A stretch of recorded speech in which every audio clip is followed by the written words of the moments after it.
بسم اللہ الرحمن الرحیم۔ السلام علیکم معزز ناظرین۔ ہر شخص یہ چاہتا ہے کہ اس کے رزق میں اور دولت میں اضافہ ہو، اور آج کے مہنگائی کے دور میں تو امیر و غریب سب پریشان ہیں۔ آج کی اس ویڈیو میں آپ کو ایسے 10 اعمال بتائے جائیں گے جن سے رزق اور مال و دولت میں بے پناہ اضافہ ہو جاتا ہے۔ رزق کہتے کسے ہیں؟ رزق کا مطلب کیا ہے؟ ہمارے ہاں رزق کو پیسہ یا کھانے پینے کی اشیاء ہی سمجھا جاتا ہے، جبکہ ایسا نہیں ہے۔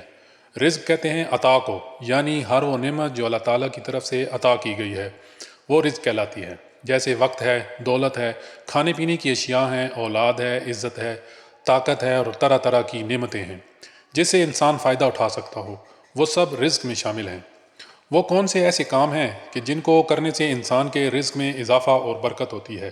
سب سے پہلا کام ناظرین توبہ و استغفار کرنا ہے۔ قرآن کریم میں کئی مقامات پر توبہ و استغفار کے ذریعے رزق میں برکت اور دولت میں فراوانی کا ذکر ہے۔ رسول اللہ صلی اللہ علیہ وآلہ وسلم نے بھی یہ ارشاد فرمایا ہے کہ جو شخص بکثرت استغفار کرتا ہے اللہ تعالیٰ اسے ہر غم سے نجات دیتے ہیں اور ہر تنگی سے کشادگی عنایت فرماتے ہیں، اور ایسی راہوں سے رزق عطا فرماتے ہیں جن کا اس کے ذہن میں خیال تک نہیں ہوتا۔ اس لیے جو شخص بھی توبہ اور استغفار کرتا رہتا ہے، اپنے گناہوں کی معافی اللہ تعالیٰ سے مانگتا رہتا ہے، تو اس کے رزق میں مال میں اضافہ ہوتا ہے۔ دوسرا کام ہے حسب توفیق صدقہ و خیرات کرنا۔ کثرت رزق کے اسباب میں سے ایک سبب حسب توفیق اور حسب حیثیت صدقہ و خیرات کرنا بھی ہے۔ قرآن کریم میں اللہ سبحانہ و تعالیٰ کا ارشاد ہے جس کا مفہوم ہے اور جو کچھ بھی تم خرچ کرو گے اس کا اجر اس کے پیچھے آئے گا، اور اللہ تعالیٰ بہترین رزق دینے والا ہے۔ اس لیے جو شخص بھی اللہ کی راہ میں خرچ کرتا ہے تو اللہ تعالیٰ اسے بڑھا چڑھا کر دیتے ہیں۔ ایک مقام پر رسول اکرم صلی اللہ علیہ وآلہ وسلم نے بھی ارشاد فرمایا، اللہ تعالیٰ فرماتا ہے اے ابن آدم خرچ کر، میں تیرے اوپر خرچ کروں گا۔ اس لیے جو انسان بھی اللہ کی راہ میں خرچ کرتا ہے تو اللہ تعالیٰ اس پر خرچ کرتے ہیں، یعنی اللہ تعالیٰ اسے مال و دولت اور رزق سے نوازتے ہیں۔ تیسرا کام ہے پاک دامنی کے لیے شادی کرنا۔ رزق کو بڑھانے کے اسباب میں سے ایک سبب ہے کہ پاک دامنی کے لیے شادی کرنا۔ اللہ پاک نے قرآن کریم میں ارشاد فرمایا ہے، تم میں سے جو مرد و عورت بے نکاح ہوں ان کا نکاح کر دو، اور اپنے نیک غلام اور لونڈیوں کا بھی نکاح کر دو۔ اگر وہ مفلس بھی ہوں یعنی تنگ دست ہوں اور غریب ہوں تو اللہ تعالیٰ انہیں اپنے فضل سے غنی بنا دے گا۔ غنی کا مطلب ہوتا ہے اللہ تعالیٰ انہیں مال و دولت سے نواز دے گا۔ اس لیے غربت اور تنگ دستی نکاح میں مانع نہیں ہونی چاہیے۔ ممکن ہے کہ نکاح کے بعد اللہ تعالیٰ ان کی تنگ دستی، مفلسی اور غریبی کو اپنے فضل سے امارت اور غنا میں بدل دے۔ ایک حدیث میں رسول اکرم صلی اللہ علیہ وآلہ وسلم نے ارشاد فرمایا، 3 لوگوں کی اللہ تعالیٰ ضرور مدد فرماتے ہیں۔ ان میں سے ایک شخص وہ بھی ہے جو اپنے دامن کو پاک رکھنے کے لیے نکاح کرتا ہے۔ تو جب انسان اپنے پاک دامن کو رکھنے کے لیے نکاح کرے گا تو اللہ تعالیٰ اس انسان کی ضرور مدد فرمائیں گے، اور جب اللہ پاک اپنے بندوں کی مدد فرماتے ہیں تو وہ بندہ کسی کا محتاج نہیں رہتا۔ چوتھا کام ہے ناظرین اللہ تعالیٰ کی ذات پر توکل کرنا۔ قرآن کریم میں اللہ تعالیٰ نے ارشاد فرمایا ہے، جو اللہ پر بھروسہ کرے گا تو اللہ تعالیٰ اس کے لیے کافی ہو جائیں گے۔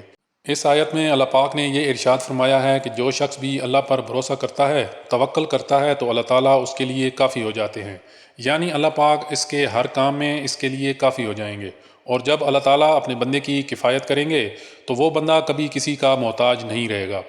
حضرت عمر بن خطاب رضی اللہ تعالیٰ عنہ سے روایت ہے کہ رسول اکرم صلی اللہ علیہ وآلہ وسلم نے ارشاد فرمایا، اگر تم حسن و خوبی کے ساتھ اللہ پر توکل کرو تو تمہیں اس طرح رزق دیا جائے گا جس طرح پرندوں کو رزق دیا جاتا ہے۔ وہ صبح کے وقت خالی پیٹ جاتے ہیں اور شام کو پیٹ بھر کر لوٹتے ہیں۔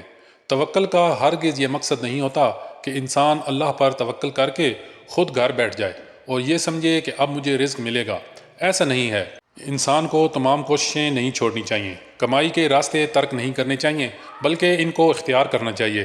پرندوں کی مثال رسول اکرم صلی اللہ علیہ وآلہ وسلم نے اسی وجہ سے دی ہے کہ وہ اللہ پر توکل تو رکھتے ہیں لیکن صبح سویرے وہ اپنا گھونسلہ چھوڑ کر رزق کی تلاش میں نکلتے ہیں، اور یہی ان کی کوشش ہوتی ہے۔ یہ بات انسان کو بھی سمجھنی چاہیے کہ توکل اللہ کے ساتھ وہ رزق کو کمانے کے لیے لگا رہے۔ پانچواں کام ہے ناظرین تقوی اختیار کرنا۔ تقوی بھی ان کاموں میں سے ہے کہ جن کی وجہ سے انسان کے رزق میں برکت ہوتی ہے۔ قرآن کریم میں اللہ تعالیٰ نے بھی ارشاد فرمایا ہے کہ جو اللہ سے ڈرے گا اللہ تعالیٰ اس کے لیے راہ نکال دیں گے اور اس کو وہاں سے رزق دیں گے جہاں سے اس کا وہم و گمان بھی نہیں ہوگا۔ اس لیے چاہیے کہ انسان اللہ کے خوف کے سبب گناہوں کو چھوڑ دے اور نیکی کے کاموں میں مشغول ہو جائے، تو اس کو وہاں سے رزق ملے گا جہاں سے اس کا وہم و گمان بھی نہیں ہوگا۔ چھٹا کام ناظرین، اللہ کا شکر ادا کرنا ہے۔ رزق کو بڑھانے والے کاموں میں ایک کام اللہ کی حمد و ثنا اور اس کا شکر بجا لانا بھی ہے، کیونکہ اس سے بھی رزق میں کشادگی اور برکت ہوتی ہے۔ اللہ تعالیٰ نے قرآن کریم میں ارشاد فرمایا ہے، جس کا ترجمہ ہے، اگر تم شکر ادا کرو گے تو میں تمہیں اور زیادہ دوں گا، اور اگر ناشکری کرو گے تو میرا عذاب بہت سخت ہے۔ اس آیت سے یہ معلوم ہوتا ہے کہ شکر ادا کرنے سے نعمت اور رزق میں اضافہ ہوتا ہے۔ شکر ادا کرنے کے مختلف طریقے ہیں۔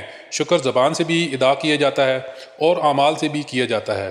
شکر کا ایک بہترین طریقہ یہ بھی ہے کہ اللہ تعالیٰ نے جو کچھ انسان کو نعمتیں دی ہیں ان کا استعمال اسلامی طریقے سے کیا جائے۔